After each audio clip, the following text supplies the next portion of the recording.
Hi, this is Andrea with Yarn Packin' Mama, and today I wanted to go over how to make the V-stitch in crochet. So I've already chained up my chain, and this stitch calls for a multiple of 3. So I've chained up 24, and now I will be working into the 4th chain from the hook, and I will be working a double crochet into that space, and then I'll be chaining 1 and working another double crochet stitch into that same chain, and then I'll be skipping 2 chains and working a double crochet with chain 1 and another double crochet, and that is how you create the V-stitch in this first row. You do a double crochet, 1 chain, another double crochet, skip 2 chain spaces, and then repeat double crochet, chain, double crochet, and I'll meet you up at the end to show you how to finish off this row. So I've made it to the end, and as you can see, there's only 2 chains left unworked, and there's not enough space to skip 2 chains.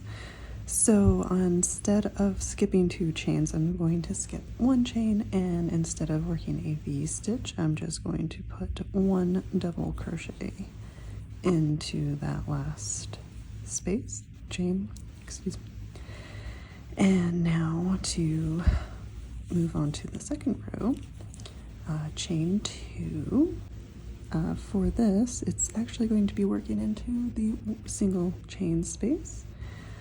So we're going to double crochet, chain 1, double crochet into that chain space instead of worrying about stitches, and then again it's into that chain space, double crochet, chain 1, double crochet, and that is how you V-stitch in the second row from the first. Instead of skipping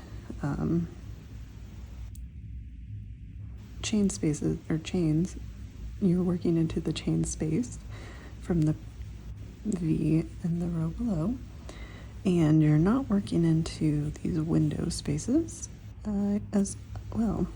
So I'll meet you up at the end of my swatch to show you how a few rows of the V-stitch look. I actually reached the end of my second row, and in the top of this chain that we use to work into the 4th chain from the hook, I'm going to put a double crochet stitch because it will look better and the edges will be straighter if you do that. So that was rows 1. Those were rows 1 and 2, and you're just going to continue repeating that same pattern until you've reached the size of your project that you want. And again, I'll show you at the end what a few more rows look like in this stitch pattern. Okay, and there we have it. I've worked a few more rows of the V-stitch, and it creates this really nice and lovely texture.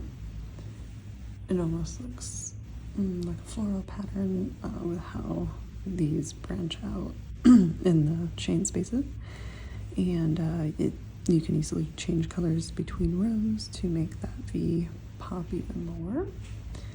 But that's really it. This is a very simple stitch pattern using chains and double crochets. So I hope you found this useful, and please stay tuned for more. And thank you so very much for tuning in.